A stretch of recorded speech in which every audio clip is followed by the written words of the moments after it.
الشيطان الرجيم أنسها قال لهم رجلان wiide worɓe andi ko sappo e ɗiɗo gorko wonno ɓe gonno délégué ji en sappo kalti ɗiɗo je cali haltude ɗiɗo saliɓe haltude ɓe woni ɓen mbi ɗum woni qala lahum wiyani ɓe rajulani worɓe ɗiɗo min alladina e ɓen ɓe ganda yakhafuna ɓe ene kula yamirore allah hono yushau wa kalibu bunnun e yushau e oɗo kalibu nde ɓen jihi mbiya hoɗo kalto kaltani ɓe ganduɗa an amallahu allah ene moƴƴani alayhima e mabɓe e rende ɓe cuuɗi keɓe jiikoɓe mbasi haalde so wona ɓe kaldi ko Moussa heddiɓe ɓe kalti koreji mumen kuli ɓeɗo worɓe ɗiɗo mbiɓe udkhulu alayhim natire e mabɓe albaba damal tan ay ɓeɗo ngoɗo wuro ngo jaaɗen joni jiiɗen ɓe oɗo kaɓɓuɗe ene waare fukke leydi ay ɓeɗo so en natiriɓe damal wuro hay hunde enen mbawiɓe udkhulu alayhim naate e mabɓe albaba damal wala takhsawhum hoto kuleɓe fa innahum ɓeɗo ɓe jiiɗon ajsadun ko ɓalli ɓoli bila qulubin ɗi galda e ɓerɗe ko ɓalli tan ɓerɗe ngala naatire damal tan fa ida dakhaltumuhu so on naatiri wuro ngo damal fa innakum onon ghalibuna ko on foloɓe famide qala zalika ɓe kaali ngol ɗon konngol tayaqqunan sabu yananede bi nasrillahi wa injazi wa'dihi yananede ballal allah e allah siinude fodore mum wa alallahi koye allah kay falyatawakkalu fatawakkalu mbakkilo ɗe allah tan in kuntum mu'minina ɓayde oɗon gonɗini allah qaalu ɓe mbi ya Moussa kamɓe yimɓe annabi Moussa ɓe mbi Moussa inna numinen lan nadkhulaha min jogorani nadde e wuro ngo abadan ha cay ma damu fiha ɗon ɗo ɓe gone nder wuro he ɗon ɗo ɓe gone nder wuro he min gona naatoɓe fadhhab ya antano an wa rabbuka an e joome faqatila kaɓe ɗe kaɓe e maɓɓe jeehe kaɓe e maɓɓe faqatila kaɓe e maɓɓe inna numinen ha huna ɗo qa'iduna komin jooɗotoɓe min gona haɓoɓe maɓɓe an e joome o jeehe kaɓe e maɓɓe ɗum ɓurata foftinde min qala Moussa on saha wiɓe rabbi joomam inni no min dey la amliku mi jogaki illa nafsi so wona hooram wa akhi min e miñam o tan tañmi hattan miñam o tan tañmi hattan e fittanam ndu wala amliku gayrahuma mi jogaki ko wona min e ko wona masalan miñam o wan ɗum noon fajburhum an allah wawnuɓe ala ɗa'ate e ɗoftade fafruqu serndu baynana hakkude amen wa baynal qawmil fasiqina e hakkude yimɓe ɓe ganduɗa ko yaltuɓe ɗoftare qala ta'ala lahu allah wiyanimo kanko Moussa fa innaha ndiɗo leydi cennadi muharramatun alayhim ene harmina e mabɓe nadde e mayri kamɓe ɓeɗo saliɓe nadde e leydi o allah wi mi harmine mabɓe nadde e mayri 40 sanatan duuɓi 40 yatihuna ɓe mbemat fil ardi e leydi eɓe jaaha e leydi he eɓe mbemi duuɓi 40 mabɓe jaaha e leydi he eɓe mbemi ɗum noon fala ta'asa horo suno anil qawmi ga yimɓe alfasiqina ɓe ganduɗa ko yaltuɓe ɗoftade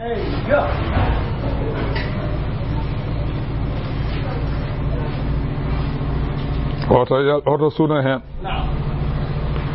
ruwiya kanu yasiruna al-layla eɓe jahanno jamma ha weeta jaddina eɓe coobi eɓe jaha fa ida asbahu soɓe pinoyi ida hum deke yo jiya kamɓe fil mawdi illadi ibtada'u minhu ɗoɓe puɗɗorinoɗo ɗon tan ɓe goni ɓe mbalat yaada ha weeta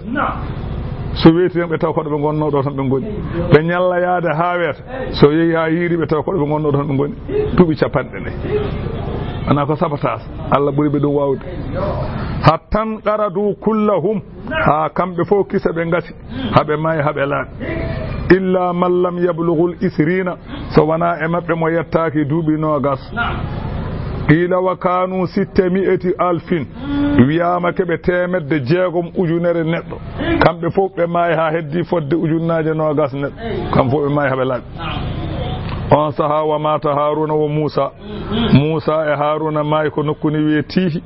wa kana rahmatallahuma wa adaban li ulaika ɗum ko yurmede musa e annabi haruna ko lefte ɓeɗo huɗaɓe faami de wiyama noon wa mata musa ba'da haruna bi sanatin annabi musa maayi ko caggal maayde haruna fodde hitande tan wiyama inna musa huwa alladhi malaka ash-sham wiyama ko musa wonno sham kanko lamtino sam fa anani de wa haruna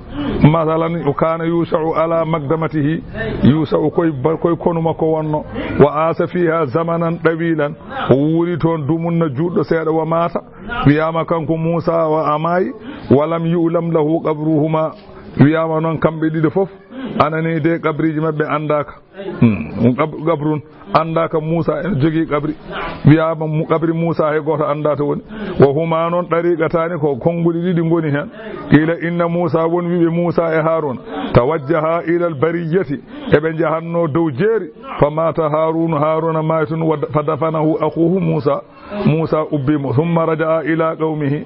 on saha kanko musa warte yimɓe makko fa qaalu yimɓe makko ɓe mbi qataltahu li hubbina iyahu addanma wardemo tan ko minen jiɗimo an warimo mbiɗa emin jiɗimo mbarɗamo fatadarra'a musa ila rabbihi musa ñaagui jomum yo allah wallu ɗum haruna maya ndo wurta beele haala andina ɓe wonde wona kañum waɗi fa awha llahu ilayhi allah wahyi musa an ɗaliqi bihim yaade mabɓe ila haruna fewde to haruna fa aba anani de fa inni ba'isuhu min ko min jogori wurtindemo fan ɗalaga bihim o yaade mabɓe ila qabrihi fewde qabri makko fanadahu o noddi o wi ya haruna wi nameyi fa kharaja min qabrihi haruna yalte qabri mum yanfudu ra'sahu ene fiɗɗa hoore mum qala musa wimo ana qataltuka min warma qala la walakin mittu ko allah warimi wona an warimi qala fa musa wimo wadde fa'id ila madja'ika rutto fewde lelorde ma o faati lelorde o leli on saha o may o jokki an kan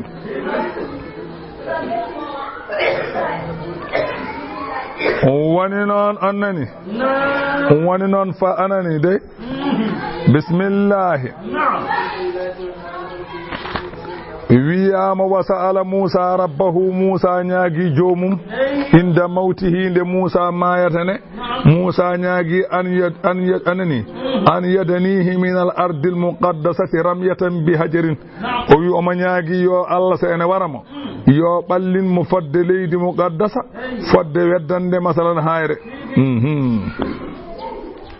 fa adniyahu kama fil hadisi hono no nelaɗo allah wiri o wi wona bi'a noon yusha'u ba'da al-arba'ina yusha'u noon nela caggal nde dañi duuɓi 40 o umira bi qitaalil jabbarina o yamira yo haɓe maɓɓe dundariyankoɓe fasara bi man baqiya ma'ahu o yaadi e heddinoɓe wondude makko wa qatalahum o haɓe maɓɓe wa kana yawmul jumu'ati ñande hen ko ñalawma aljuma wa anani wugifat lahu shamsu sa'atan nange nge nanga sabu makko fodde hatta faraga min qitalihim hawa gayni habde mabbe o rawa ahmadu fi musnadihi ahmadu hali musnad mudum hono deftere mu hadis o wi inna samsa lam tahbas ala basharin nange meeda nanganede neddo illa li yusha'un so wana odo yusha'u layalin sara ila baitul muqaddas ko goto meedi nanganede nange ko heddi ko fo nanganaka allawi watlu dursito an muhammadu alayhim e mabɓe naba khabara ibnay ɓiɓɓe ɗiɗo adama holi ɓen habila e qabila haal khabar o bil haqqi e gonga haal khabar o e gonga haalamɓe ɗum habila woni malaɗo o qabila woni malkisaɗo o a faamiɗen de wiyama noon habila e qabila ko ɓiɓɓe baba adama andi yumma hawwa jibinani baba adama deedino gasa reedu fof ko funeɓe debbo e gorko ha gasa nde qabila wari habila worɓe ɓe usti on saha Allah rokki mo annabi ni wiye siisu ɓiɗɗo ni wiye siisu firta ko hibatullahi ko dokkal Allah hankanti worɓe ɓe ngoni sappo rewɓe ɓe ngoni sappo ɓe potindiri do rewɓe ɓe ngoni nogas worɓe ɓe ngoni nogas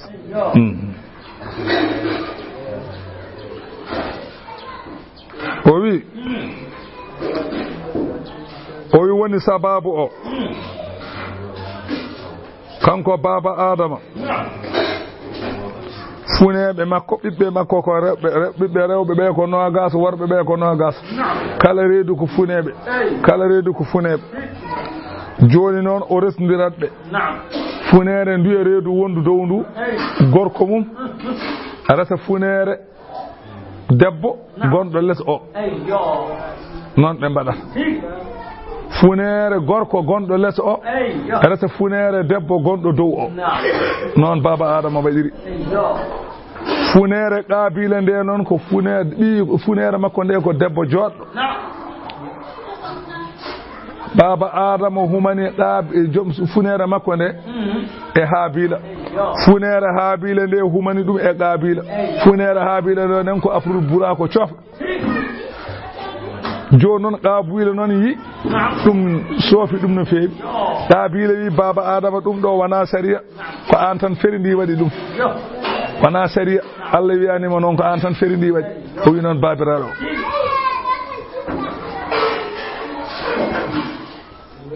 joni noon habila kam welama qabila wi welaka o wi ɗum ɗo ko feere ma tan ta'muruna bi ra'yika la min indillahi ko feere ma tan wona to Allah ummi kanko baba adama o wi ɓe tawde ko noon mbaɗeno comme courage ni ɗum woni qurban mbaɗe courage goto fof yo wonko andi kamɓe nen courage maɓɓe ko noon wayanno goo fof wodata ko addi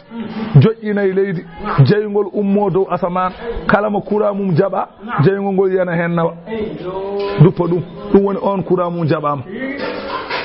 qabila noon yeehi addoye butali ndiyamiri addi butali naskaɗi joƴƴine leydi habila kañum yeehi ƴeew jawdi mawdi addi darni e ɓeɗi courage kala hen mo jeygol yani kañum hande debbo joɗɗo joni noon jeygol ummi dow asaman nawi jawdi ndi faani ɗum dow asaman ndin jawdi woni jangoyta wa safati ndi Ibrahima sottirno ɓiyum ndin jawdi ɗum woni sababu layyaji ɗum woni noon id qarraba tuma nde ɓe mallini qurbanan malladal fewde to Allah fatuqubbila jaɓana min ahadihima goto e maɓɓe holo on habila jeygol ummi dow asaman nawi masalan anani de qurban o walla duppi ɗum walam yutaqabbal jaɓanaka min al akhari goɗɗo o joni noon fa gadiba on tikki wa adamaral hasada an kandi suuɗi hasidago fi nafsi e hoore mum waɗacci ila an hajja baba adama hajjoy waɗacci ha hajjoy baba adama onani nde baba adama hajjoy nde noon kala o wi miñiraɗo o la aktulannaka mami ware kala miñiraɗo o wima lima holko mbardataɓe ko mbanɓe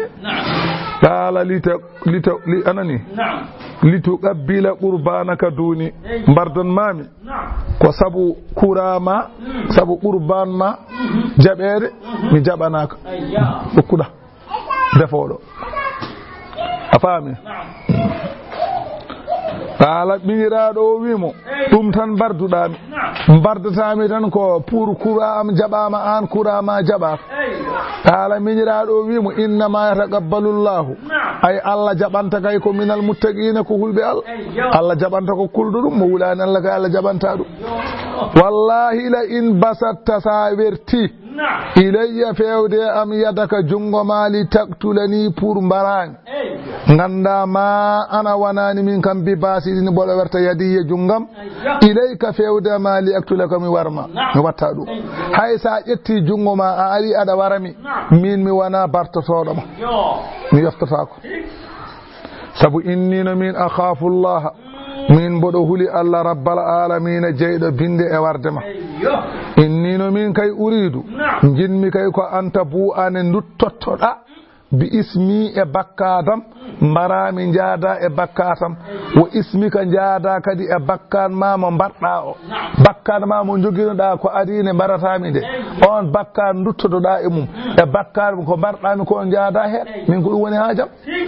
fatakuna beele laatoɗa min ashabin naari ko yimɓe jeygol beele naata jeygol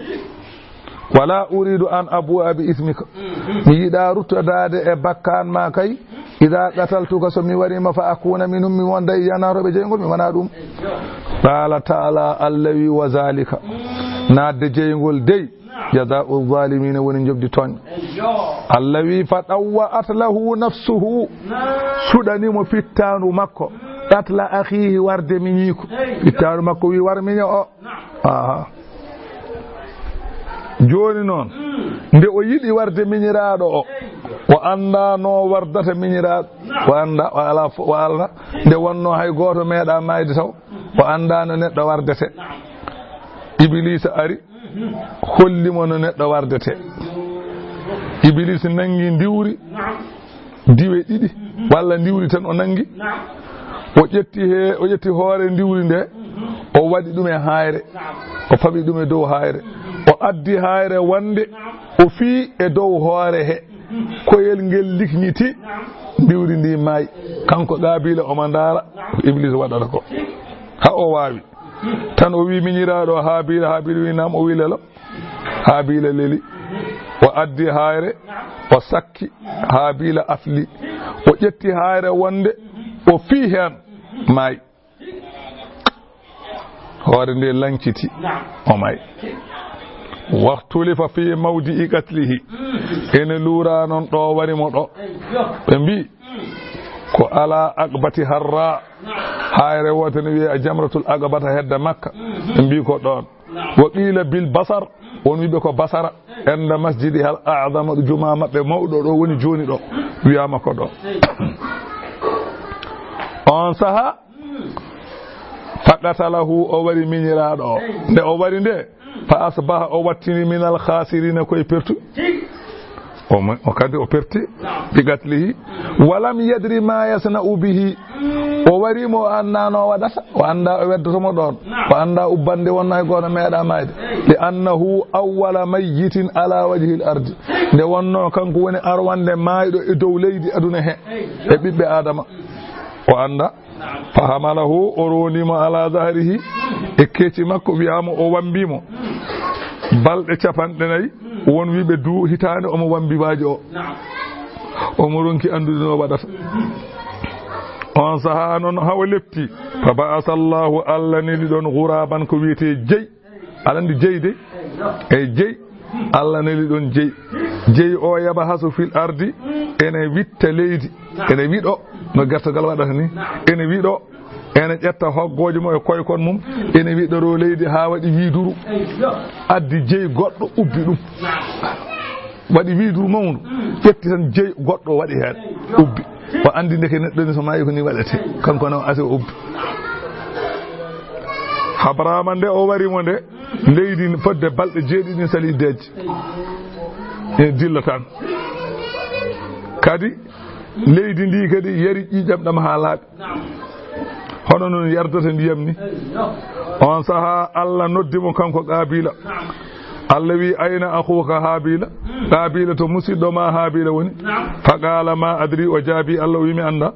ma kuntu alayhi raqiban min mi wona denowomo walla mboɗo wona tombotoɗo mo waɗa darato woni fa qala allahu allah wimo inna dama akhika la yunadini min al ardi ƴiƴam musidɗo ma o nana noddami nder leydi to ene noddami min allah falima qatalta akhaka holko mbarduɗa miña o fa qala kanko Qaabila o jaabi allah oy fa ayna damahu ƴiƴam makko to woni ayna damuhu in kuntu qataltuhu so tawi ko min waɗimo fa harrama allahu ala al adimi yawma idin an tasiba daman ba'da ahu abadan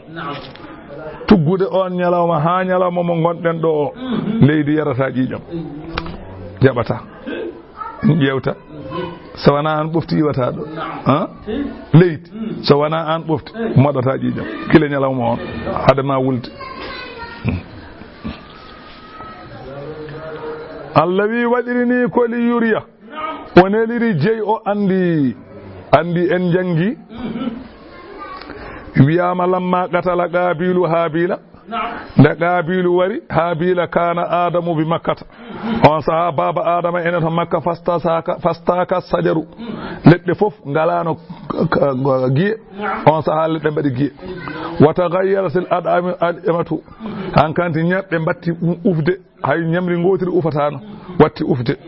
wa hamadatil fawakihu hankanti muyanteje fof ko belno ko hanno ala nuwakini ni alano watti had hankanti ghabaratil ardu leydi watti wadde pundi wadatano faqala adamu on saha baba adama le makka no yiri dum ni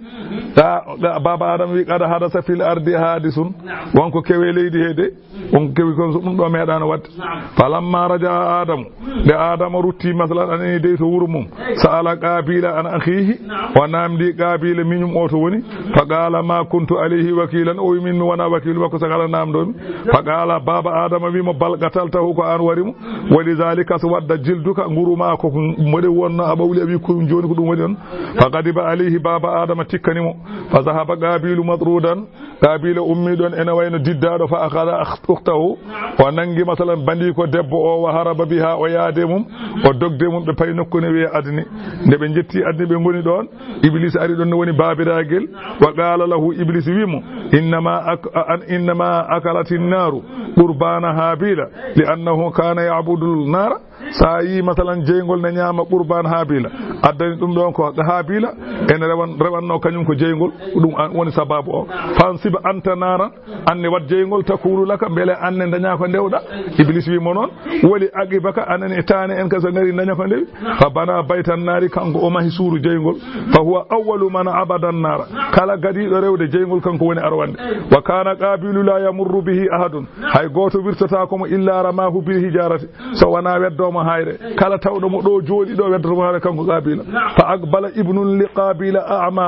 wadi saha goto bi ko kanko qabila o mo jogi biddo gumdo on ummi to nokumu wa ma'ahu ibnuhu en wonde biyum fa qala ibnul a'ma bi gumdo wi bamum hada abuka qabilu bamma qabil denan faramahu bi hijaratin biddo gumdo o weddi bamum anani hayre fa qatalahu kisa Allah wadi o wari qabila kanko biddo gumdo o de o weddi hayre ne yene qabila qabila may faqala ibnul a'ma bi ko gumdo kanko gumdo biyum do wo dum o wi awari bamma qabila aweddi mamu hayre o mayi farafa al a'ma yadahu kadi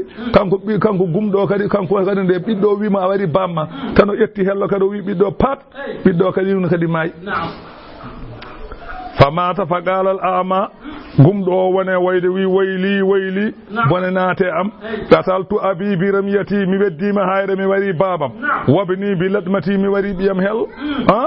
واستمرت ذرية قابيل يفسدون في الأرض أن كانت جنجل قابيل إن بن ليدي إلى أن جاء طوفان ها طوفان أري طوفان نوح فأغرقهم جميعا الله يولي بكم بوب فلم يبق منهم أحد هاي قوت هداك ولله الحمد فأبقى الله ذرية السيس إلى يوم القيامة جنجل سيس يهدتها درنگ درو وما مات آدم حتى رأى من ذرية 40,000 وياما بابا آدم كما يعني سوانا هاي إن يالكو يالتي مفد شفان إن يجنر نفدي مايد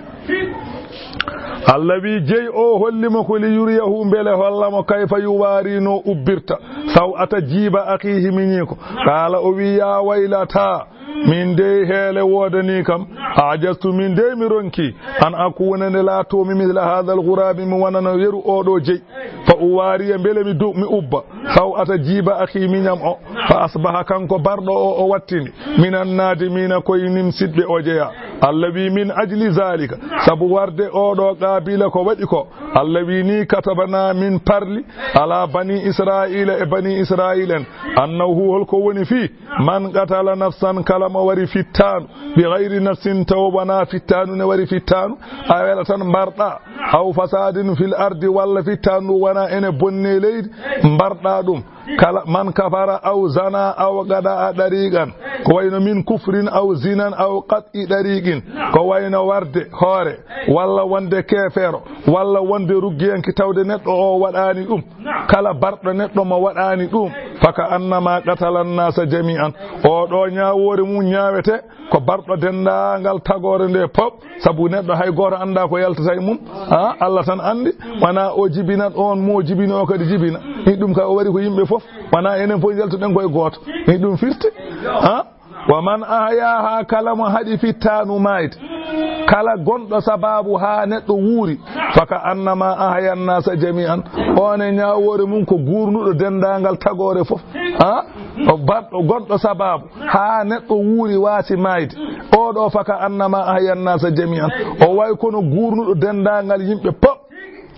wala qad ja'atuhum wallahi are mabɓe walla addi e mabɓe kamɓe bani israila en rusuluna nelaɓe amen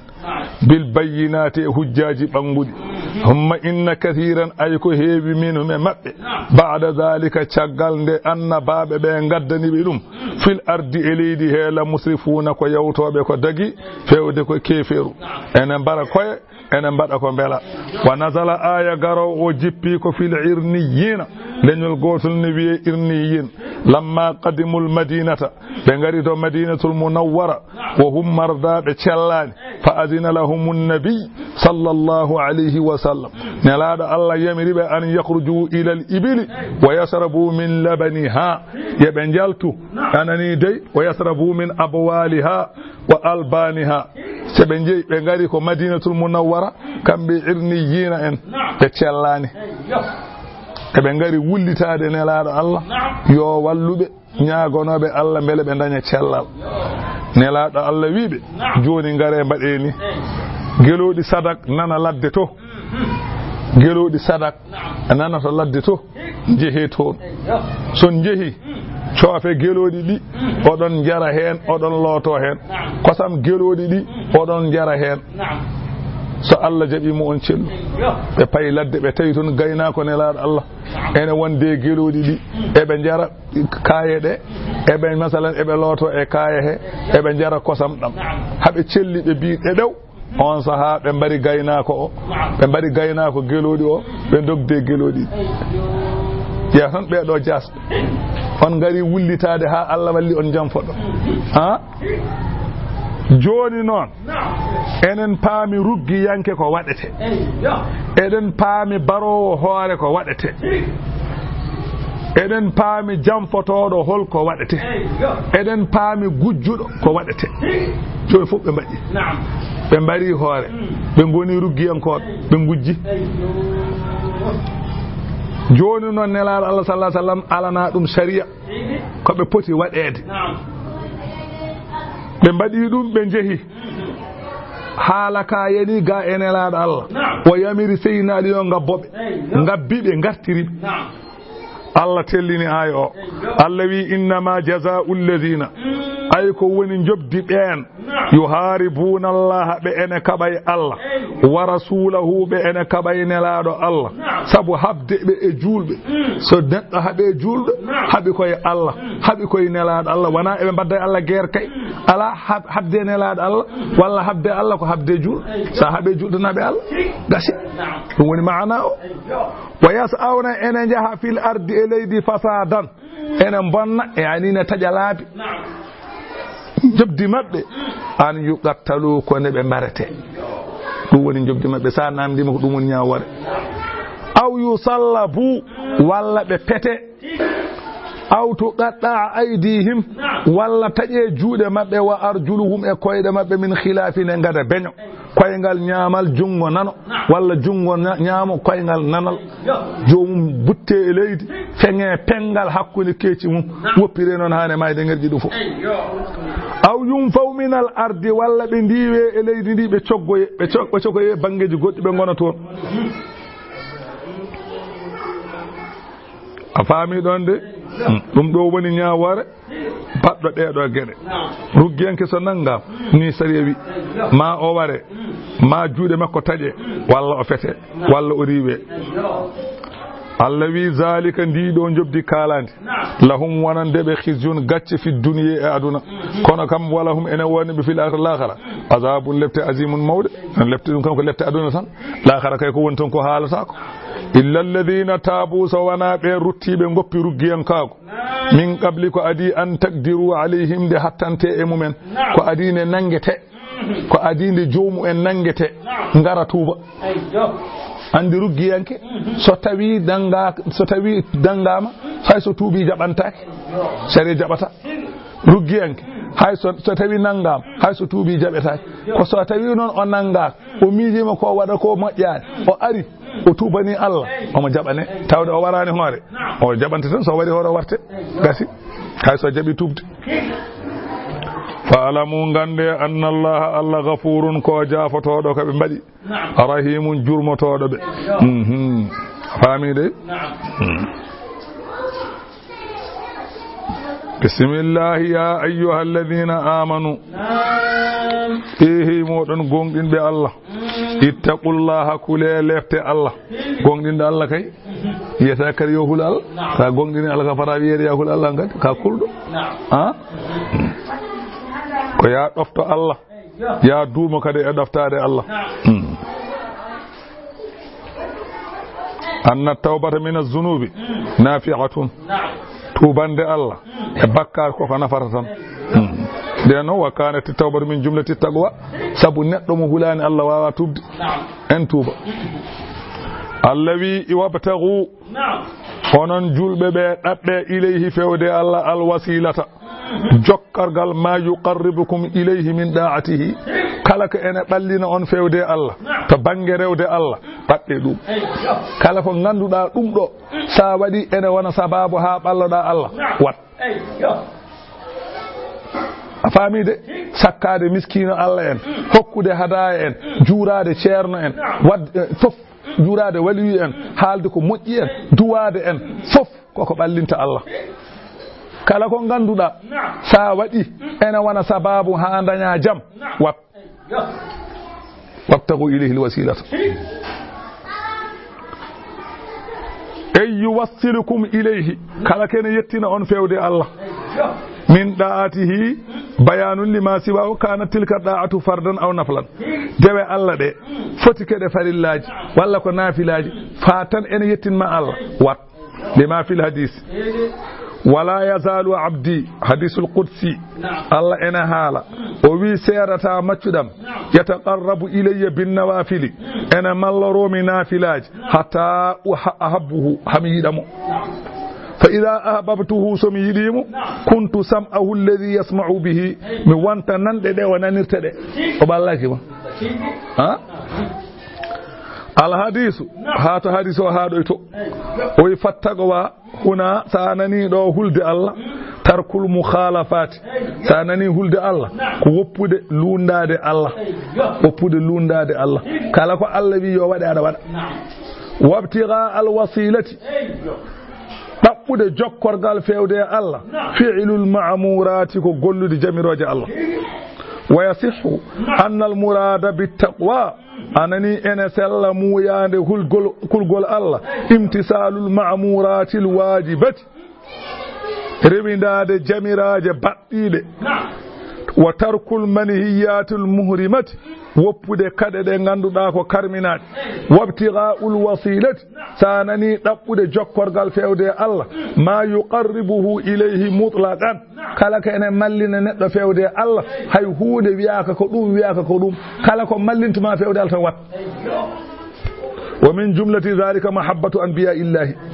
ene hen noon yidde annabaɓe Allah koye gueɗe mallinoje neɗɗo fewde Allah wa awliyaihi ene hen yidde jiyaɓe Allah ɗum kadi koye gueɗe mallinoje Allah jeeya wa sadaqati nonne sakkade ene mallina neɗɗo Allah wa ziyaratu ahbabillahi juurade yiɗɓe Allah jiyaɓe Allah juurade ɗumen ɗum kadi ene mallina neɗɗo Allah wa kasratu du'a'i hewde duwade ene mallina neɗɗo Allah wa silatu rahimi jokkude enɗam ene mallina neɗɗo Allah wa kasratu zikri hewde jantade Allah allahumma salli astaghfirullah la ilaha illa Allah ɗum ɗo ene mallina neɗɗo Allah ɗum huɗaɓe mbiyen goppu en goppani ha ce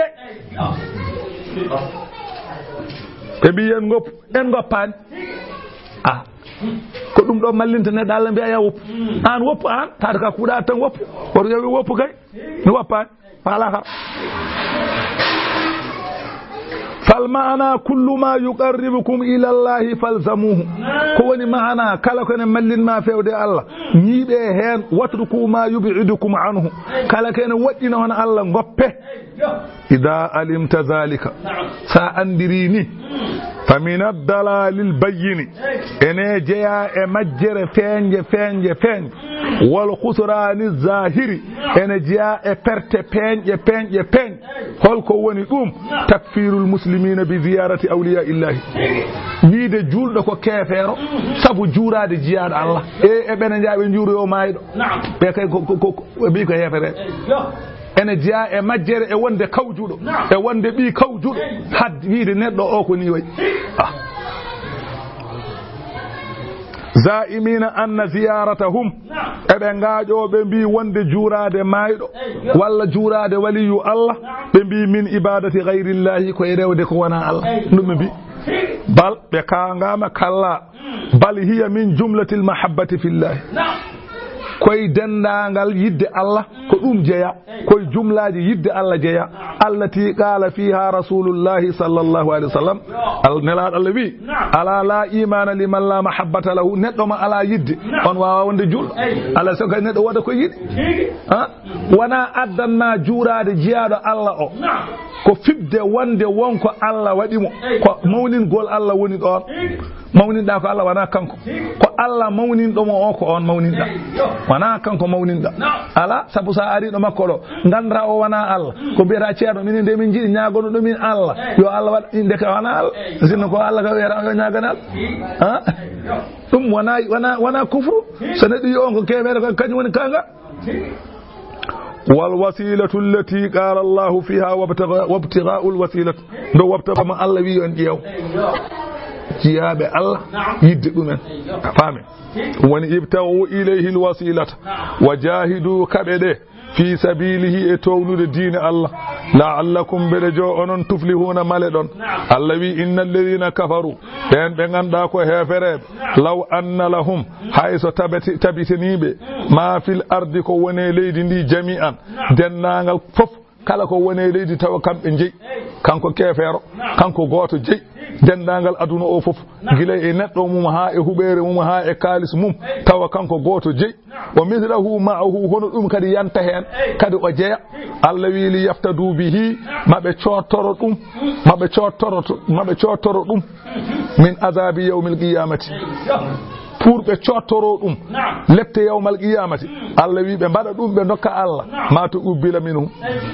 be jabantaki be bada dum be ciotoro Allah wi jabata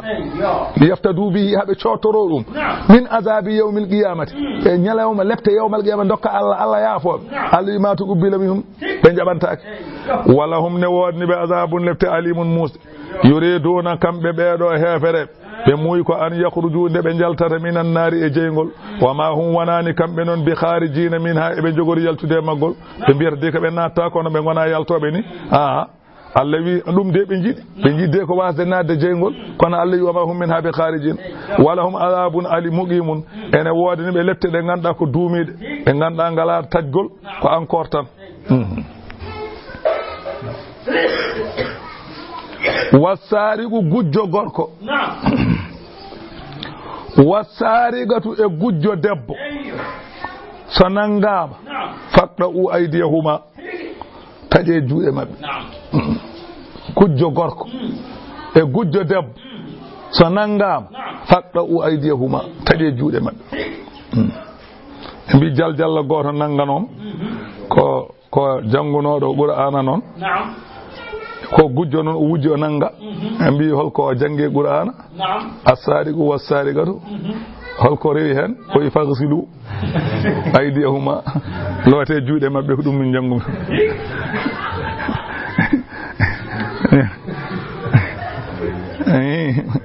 say ayyo afame ɗum woni noon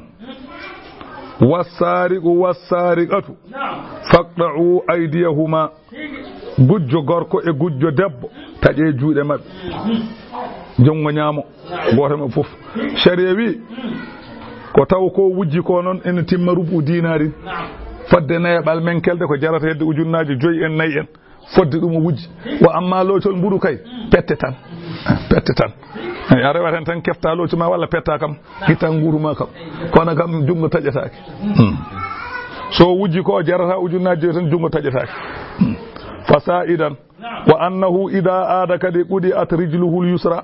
so tawi o wujjiti gongol koyngal makko nanal taje anani de do masan ko kolbude non wana ga ko kolbungal do jungo ngone ko do tan sammere do taje wana ga afami har han mo kay wakkade jambere kam so wujjiti jungo nana taje so wujjiti koyngal nyaamal taje caggal dum no tan kanto watta fiyet hande o may fo jada an Allah wi dum do ko jobdi bima kasaba sabu ko be paggiti nakalan dum do ko lette wanande be min Allah umrade Allah wallahu lamdo Allah non azizun kanko woni poldo e alhaali makko hakimun nyenyudo e tago mum faman taba on mo rutti min ba'di zulmihi caggal de wadi ko boni caggal de toñi wujji anani de rutti goyka ka wa aslaha mojjini golle mum tubani Allah fa inna Allah yatubu alayhi Allah ena jabana mo tubu inna Allah Allah non ghafurun ko jafato do rahimun jurmoto so tawi non a wujji kaake janane Allah wadi ananga ka caggal dum tubani Allah Allah yaafo ma kono non ko gujjuda ko kama nawtat sa wujjeni mo ko gujjunda ko ndamdi gujjuda ndi kay artirandi a tottam kay nani bismillah konon alam ta'lam bala anda anna Allah alla lahu ena wodani Allah mulku samawati la man teri asman wal ardi illa man teri leyd yu'azzibu Allah ena lepta man yasha'u ma haji liftude wa yaghfiru ma yafa kadi liman yasha'u ma haji yafat wallahu lam dalla non ala kulli shay'in kalahu de yohunde qadirun ko katan ya ayyuhar rasulu ehe manelado la yahzunka odo sunine golle alladina na ben yusari'una be ena badda dandu fil kufri e keferu waddobe dandu ena jenoya e keferu be ben kay dum horo sunine min alladina ummarade ben dalu winobe amanu wonde ene ngongdini bi afwahim e kunude mumen demde mumen tan kaali wonde ene ngongdini aha walam tu'min tawonon gonginani dum qulubuhum berde mabbe ben goni nafiqebe anani Allah wi hodo sunine wa min alladhina ibana hadu be ganda yahudiyankobe sama'una wa hedade lil kadhibi wonande fenade hobe mabbe so kalni be penale be kedo dum be gongdina sama'una nanno yobe ummarade e ma li qawmin wonande yimbe akharina wadbe be kedo ko kalata be nanno ya be be kedo hobe fenobe be kedo ko kana be kedo an Allah ha mawbe be wado be non be sama'una lil kadhibi anani wawbe head anani lam yatu ka be ngarane ma holben wadbe be ngarane ma be kalune ya dumen khaybaranabe wa hum ahlu khaybara be ngoni khaybaranabe zana fihim muhsanani warbe dido sangibe jindino gorko e debbo sangibe dido resbe desado e desdo jindi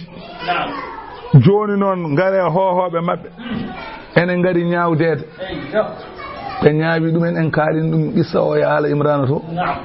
be nyaawi dum ne be belira tan be bi wona deftere mabbe e be gandi wona deftere mabbe ko warede be e be majjad dum e gandi dum be gani non warde be nde wonno ben ko hohobe mabbe be bi wadde enen woni e sariya men eywa ko waddinede mbabba kuccitine caggal wade balli he julbe dum tan wona dum do kambe bi ko dum woni sariya man be bi jeheto Muhammadu yama taw won sariya burdane waade woni to mum be ngari enelaado Allah nelaado wi min de ko gandumi e deftere me ko warede on ko gandumi ko wona e deftere mon kay ko warede on dum gandumi nelaado nyaawi be nyaawara wanko be bi wona dum wonede to be gaddi deftere ne tawa ko dum woni hen nelaado nyaawi be nyaawara wanga be bara dum woni anani dum woni bani quraizata en yasalu nabiyya an hukmihima beneli bani quraizata en yo namdo nelaado Allah ko woni nyaawore Allah wi yuharrifuna al kalima e be mbaylita kongudi gondi e tawret min ba'di caggal ba'dihi walli yaquluna e biya be nelata be bi in utitum hadha so tawi on dokkama nyaawore holdum fiyede be boggi temedere so on dokkama de nyaawore so nelaado wi on non fa khuzuhu ko wi ko jabe wa illam tu'tahu so on tottaka dum hol dum so tawi o udditi on ko wana dum fa hazaru ndente de hore jabe wa man yuridillahu ma alla mu'inon fitnatahu majjinde dum alla wi falan tamlika lahu awawa dañande dum min allahi alla shay'an hay hunde dunyowo dum ma alla yidi majjinde ala way dañde pewno dum ulaika alladhina uyɓeɗo noon ko ɓen goni ɓen lam yuridillahu ɓe Allah muyani an yudahhirane laɓɓinta qulubahum ɓerɗe mumen ala Allah muyani ɗum so Allah muyino moƴƴinde ɓerɗe mabɓe moƴƴinanno aha lahum ne wonɓe fi dunya e aduna ga khizyun ko wiyete gacce wala hum ne wonɓe fil akhirati azabun lefte azimun mawɗe samma'una lil kadibi wawɓe heɗade penale akkaluna wawɓe ñamde lissuhti ko wiyete jeenaji Allah wi fa in ja'uka se ɓe garema pour ñaawa hakkude mabɓe fahkum baynahum sa yiɗi ñaaw hakkude mabɓe aw a'rid anhum sa yiɗi kadi ɗurnoɓe se ɓe garema sa yiɗi ñaaw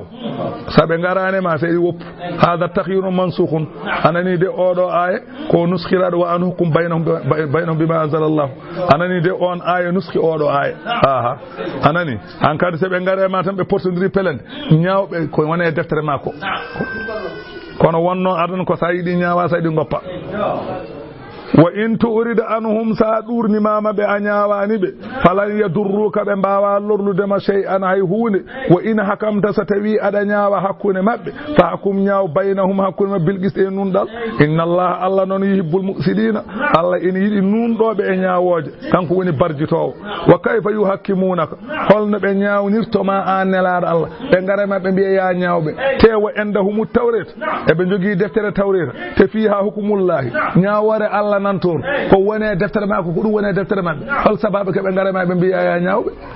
caysiyagal tan summa yatawallawna ɓe dunkito ga ñawore ma hawrude e ñawore maɓɓe nde min baadi zalika caggal ñaawede nden ñawore Allah wi wama ulaika wonani ɓeɗo bil mu'minina ene gonɗini Allah Allah wi inna no minan anzalna tawrata ene deftere hudan nurun en ama mbiyete ñawoje hakkumu biha ene ñawire ɗen an ñawoje annabiyuna annabaɓe bani israil en alladina no ɓen aslamu ɓe ganduɗa ko ɗoftiɓe Allah lilladina ene wodani ɓene haadu ɓe ganduɗa ko yahudiyankoɓe warrabbaniyuna anduɓe mabɓe ɓe ganduɗa wal ahbar e famɓe anani de anen ñeñuɓe bimastahfizu ko ndenna min kitabillahi e deftere Allah ɓeɗo anani dey o wi ɗum woni yahkumu biha ene ñaawire nde ñaawoje annabiyuna annabaɓe alladina no ɓen aslamu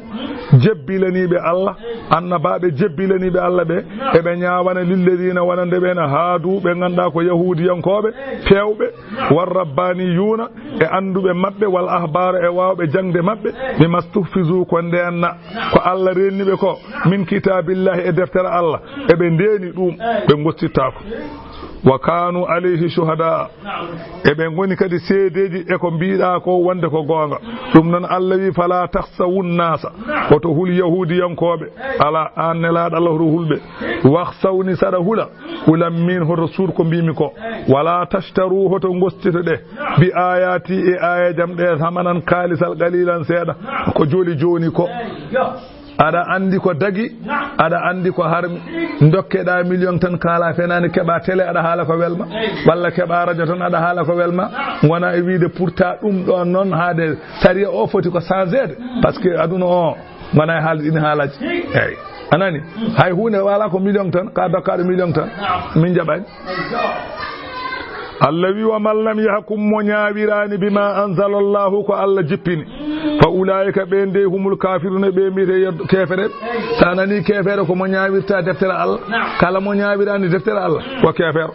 wa katabana Allah wi min parli alayhima mabɓe fiha e nder dewtere tawreta holko min parli toon annan nasa wonde fittandu tuɓtaɗu bin nafsi ene wartore fittandu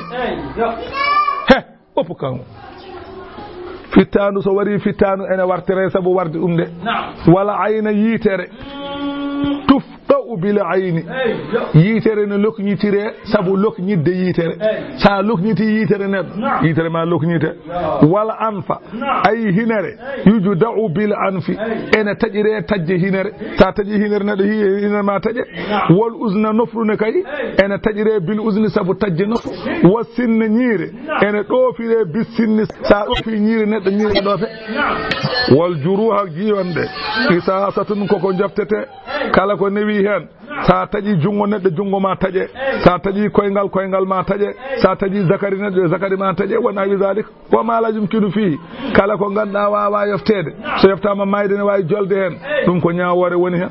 faman tasaddaqa bihi kala mo yaafi kala mo sakki yani waasi yoftade aɗa wawi yoftade jaafiɗa fa huwa kaffaratun lahu ɗum ko kaffara wonande baɗɗo ɗum o Allah wi wa man lam yahkum kala mo ñaawirani bima anzala Allahu ko Allah ñaawi ko Allah jippini joftagu kala mo waɗi ko wona ɗum fa ulaika ɓen ɗe humu zalimuna goni toñ kala mo ganduɗa mo ñaawirta sa wari hoore wartede mo ñaawirta sa wujji jungo ma taƴe mo ñaawirta sa jini masalan anani dey tawi ka cangiɗo mbareɗa tawi ka saŋaki piyeɗa ɓoggi temedere Allah wi mo ñaawirta ɗum o ko wiyete kefer ɗum woni ko gonɗen dow mum joni ɓe mbi ko démocratie neɗɗo ware barɗo o soke ɗum ko démocratie ɗum kay fotani so yimɓe fotgol kay ko sa wari mbarteɗa mo mbara coke oɗo maayo o soke ɗum kay wona démocratie ɗum ko fenade a faami ko fenade aha wa qaffayna min dewni ala asarihim e caggal annabaɓe ɓe nde ɓenni min dewni bi Isa bni Maryama min dewni caggal maɓe oɗo Isa bnu Maryama musaddiqan kanko Isa omo gonɗinima bayna yadayhi ko adimo min at-tawrati ko wayno tawreti omo gonɗini ɗum Allah wi kanko Isa noon wa ataynahu min dokkimo al injila deftere ni wiyeni fihi ene deftere hudan peewal ummorade e majjere o nurun e ñawoje anani de wo musaddiqan alhaali laatade ende omo gonɗini lima kayre deftere nde kende gonɗinde lima bayna yadayhi ko adinone min tawrati anani ñawoje gonɗe e mayre ɗe ko ɗum e ɗen ñawoje goni e tawrete ɗum woni gonɗinde nde so tawi deftere adima deftere aroyi caggal ɗum ko wone nde ko ɗum wone nde fitti ko nde ko gonga faami wona julde wiyete ko ya habbiri ya wi Allah wona lahdari wirma asma yi ko noon wi wadde asma yi gonɗini lahdari ɗum woni gonɗinde nde o hudan kende peewal kayre linjil wa maw'idatan kene wa'du kono ko lil muttaqina wonande hulɓe Allah wa qulna min mbi li yahkuma yo ñaawir ahlul injili joomiraɓe linjil en hono kerecieji yoɓe ñaawir bima anzala Allahu fihi ko Allah jippini e deftere he gande koye wa man lam yahkum kala mo ñaawirani bima anzala Allahu ko Allah jippini fa ulaika ɓen humul fasiquna ɓe mbiyete fasiqeɓe wa anzalna ilayka min jippini e ma an Muhammad alkitaba qur'ana bil haqqi ko e gonga musaddiqan qur'ana ene gonɗinima bayna yadayhi ko adi ɗum min alkitabi e defte wo muhayminan kende seede kadi alayhi ko wone defte gadiɗe ko fahkum baynahum ñaaw an nelaɗo Allah hakkude ɓeɗo sayteyeɓe soɓe portodiri pelente fewde e ma ñaaw hakkude mabɓe bima anzala Allahu ko Allah jippini fewde e ma wala tattabi ahwa'ahum oto rew belaɗe mabɓe goppa nunɗude amma jaaka ga ko arema min alhaqqi e gonga Allah wili kullin kala leñol yo leñol ja'alna min mbaɗi min ko on onon leƴƴiɗi gola hen leñol min mbaɗani ɗum shir'atan sariya ko min hajan e lawol kala leñol gargol ene jogui sharia mum ene jogui lawol mum wadde hoto ɓe guitte lawol ma an ɗo gonɗa ɗo anani